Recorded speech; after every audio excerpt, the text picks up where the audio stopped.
कार्यक्रम को हेमंत सोरेन की जो शव यात्रा बनाई गई है तो हम लोग अरगोड़ा में ले जाने का काम भ्रष्टाचार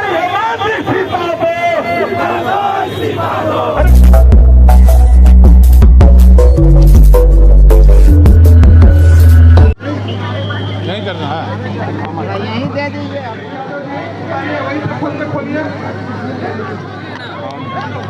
चौबीसों जिला में शव यात्रा सरकार का निकाला जा रहा है और उस सरकार की शव यात्रा निकाली जा रही है जो भ्रष्टाचार में अकंठ डूबी हुई है। खनिज संपदा की दोनों हाथों से लूट करने की काम की, लूट की छूट की गई है। विकास के सारे काम ठप है और पानी, बिजली, सड़क, शिक्षा और चिकित्सा सभी मामले में विफल है। लेकिन आज का कार्यक्रम जिस प्रकार से कल परसों रोज एक खान सचिव के यहाँ छापा पड़ता है और छापे में जिस प्रकार से काले धन का और उनके संबंधित लोगों के यहाँ से काले धन का निकलना, कई दस्तावेजों को निकलना, ये इस बात का प्रतीत है कि खान सचिव रहते हुए उन्होंने अवैध संपत्ति की, अकूत संपत्ति का एक जमात खड़ा किया है। और जब खान सचिव के पास इतनी ज़्यादा संपत्ति है तो सरकार के जो उनके नुमाइंदे हैं, सरकार के नुमाइंदों के पास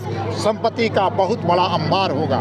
दुर्भाग्य इस बात का है कि राज्य की सरकार की जो झारखंड मुक्ति मोर्चा है, कांग्रेस है और आरजेडी के लोग इस भ्रष्टाचार का विरोध नहीं कर रहे हैं बल्कि भ्रष्टाचार का समर्थन कर रहे हैं। और आज भारतीय जनता पार्टी ने तय किया है कि इनका मुंह तोड़ हम जवाब देंगे। सड़कों पर उतर करके यदि आप भ्रष्टाचारियों का समर्थन करते हैं तो भारतीय जनता पार्टी 3.5 करोड़ जनता की हक और हुकूक की लड़ाई लड़ेगी। और उनको मैं चुनौती देना चाहता हूं कि आप भ्रष्टाचार के समर्थन पर आप जितना आगे बढ़िए, झारखंड की जनता 3.5 करोड़ जनता की नज़रों में आप गायब हैं, नाराज है जनता।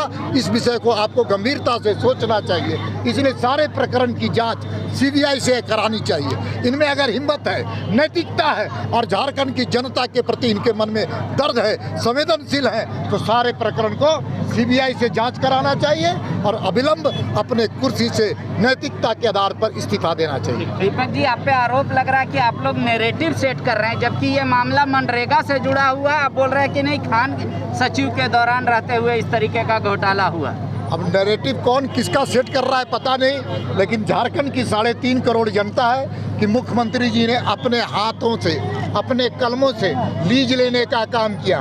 उनके जो सहयोगी हैं उन्होंने अपने हाथों से अप्लाई करते हुए लीज लेने का काम किया।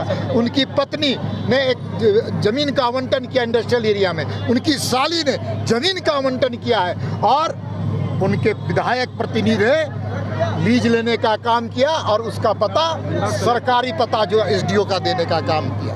ये भारतीय जनता पार्टी के कारण नहीं हुआ, उनके काले कारनामों का ये सबूत है। और जब ये सबूत है तो इसके बाद झारखंड की जनता ऐसी सरकार से निजात चाहती है, निजात चाहती है। लेकिन वो कह रहे कि कानून नहीं रोकता है। अब देखिए, कानून के दरवाजे पर राजा हो चाहे रंक, सब कोई बराबर है। इसलिए कानून की व्याख्या मैं नहीं कर सकता, लेकिन चुनाव आयोग, हाई कोर्ट, सुप्रीम कोर्ट को जो दरवाजे है उसमें उसके आदेश को, उसके निर्णय को मानने के लिए सबको बाध्य है। आज एक कृषि हुआ जिसमें आपका ऑडियो क्लिप सुनाया गया। बड़ा दुर्भाग्य है, जिस समाचार जिसने ये किया है वो गलत किया है। हमारे खबरों को तोड़कर, जोड़ करके, मरोड़ करके पेश किया है और उसकी मैं निंदा करता हूँ। और एक आज बात कार्यालय का भी घेराव किया गया है जेएमएम के कार्यकर्ताओं नेताओं के द्वारा और कहा जा रहा है कि बीजेपी के खिलाफ हम लोग केंद्र सरकार के खिलाफ आगे भी घेराव करेंगे। देखिए, दुर्भाग्य है, मुझे लगता था कि जिस प्रकार से भ्रष्टाचार उजागर हो रहा है उसमें मुख्यमंत्री जी और झारखंड मुक्ति मोर्चा और कांग्रेस भ्रष्टाचार के खिलाफ सहयोग करेंगे, साथ देंगे। लेकिन दुर्भाग्य है, उन भ्रष्टाचारियों के साथ खड़ी नजर आ रही है झारखंड मुक्ति मोर्चा, राज्य की सरकार और कांग्रेस। अगर उनमें दम है भ्रष्टाचार के खिलाफ, अगर वो संघर्ष करना चाहते हैं, जंग करना चाहते हैं, तो सीबीआई की जांच, पूरे परिस्थितियों का सीबीआई जांच करवाएं, तो मानेंगे कि भ्रष्टाचार के खिलाफ संघर्ष में ईमानदारी के साथ खड़ा है। एक आरोपी का बयान आया सीए का कि बार बार ईडी जानबूझ के दबाव बना रही है कि वो मुख्यमंत्री का नाम ले ले और पता नहीं इन बातों को मुझे जानकारी है 3.5 करोड़ की जनता मुझे चौकीदार बनाया है, भारतीय जनता पार्टी के कार्यकर्ताओं को चौकीदार बनाया है। और कोई रसूखदार, कोई सत्ताधारी दल, कोई मंत्री, मुख्यमंत्री और कोई भी व्यक्ति कानून के साथ खिलवाड़ करेगा, विकास को अवरोध करेगा, तो चौकीदार की भूमिका अदा हर भारतीय जनता पार्टी का कार्यकर्ता करेगा। और हम जो चोरी हो रही है, जो लूट हो रही है, उस पर छूट लेने के लिए हम अंकुश लगाने का काम करेंगे। वो कहे कि पैसा जो है मुख्यमंत्री और पूजा सिंघल का है।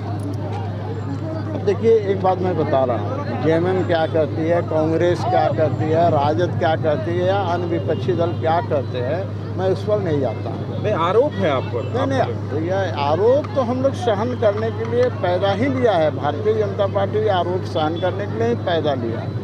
मेरा ये कहना है कि भैया, आरोप कोई बेवजह नहीं लगाता है। ये आम जनता जानती है कि आरोप जो हम लगाते हैं उसमें सच्चाई है या नहीं है। हम आरोप आज तो नहीं लगा रहे, 4 दिन पहले नहीं लगा रहे थे, हम पहले से लगाते आ रहे हैं और उसका नतीजा आपने देखा होगा।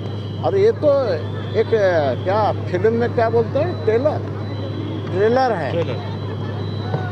ये तो झांकी है, बाद बाकी अभी और बाकी है, बस इतना ही लगे। तो आप जिसको फिल्म का ट्रेलर बता रहे, कह रही है जेएमएम की पूरा स्क्रिप्ट पहले ये लोग लिख लेते हैं, डायरेक्टर तय कर देते हैं, उसके अनुसार से अपने एजेंसियों को लगा के एक्टिंग करवा रहे हैं। देखिए, एजेंसी किसी का नहीं होता है। तब तो कल को झारखंड सरकार, एसीबी झारखंड सरकार का है, तब तो जो दरोगा 2000, 5000, 10,000 कर्मचारी लेने में पकड़ाता है, वो भी यही कहेगा कि ये तो झारखंड सरकार जानबूझ के करवा रही है, एसीबी का दुरुपयोग करा रही है। तब तो हर व्यक्ति को ये मानना चाहिए कि एसीबी जो पकड़ती है वो पैसा अपना दे करके पकड़ती है। तो भैया, दूसरे पर आरोप एजेंसियों पर मत लगाइए। एजेंसियों का काम है, अपना काम करती है। अभी आप देख रहे हैं जुलूस के आगे भारी संख्या में पुलिस चल रही थी, और पुलिस भारतीय जनता पार्टी का तो नहीं थी, ना हम लोगों के अंगरक्षक थे, झारखंड सरकार की पुलिस थी। सुरक्षा देना उनका काम है, इसलिए वो सुरक्षा में थे। तो मुख्यमंत्री थोड़े कहे होंगे कि जाके सुरक्षा दो। अरे भैया, उसके लिए डीजीपी से लेकर नीचे तक सारी व्यवस्था है, उसके अनुसार हो रहा था।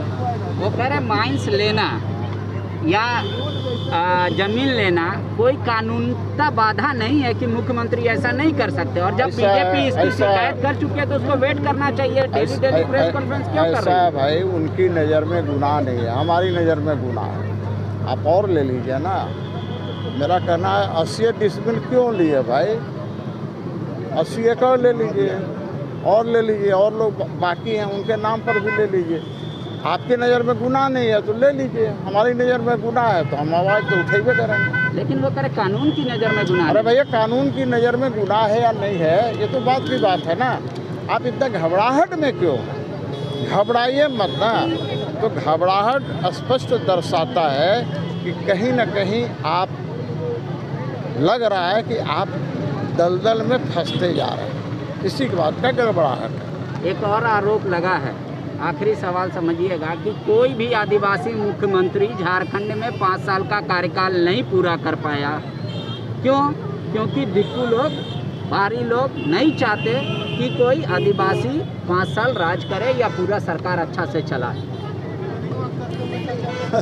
हमको हंसी लगती है भाई, दिक्कू सबसे मुझे हंसी लगती है। हमको एक बात बताइए कि जेएमएम दिल्ली के व्यक्ति को राज्यसभा का टिकट देती है, आर.के. आनंद को। वो 1932 के खतियानी हैं क्या? वो किशोरी लाल को, दिल्ली के किशोरी लाल को टिकट देती है राज्यसभा का। 1932 या 1908 के खतियानी हैं क्या? पहले इसका जवाब देना चाहिए। अपने इर्द गिर्द रहने वाले वो सब 1932 के या 1908 के खतियानी हैं क्या? तो दूसरे को आईना दिखाने के बजाय अपने चेहरे का धूल को साफ कीजिए और आईना देखिए तो साफ नज़र आएगा।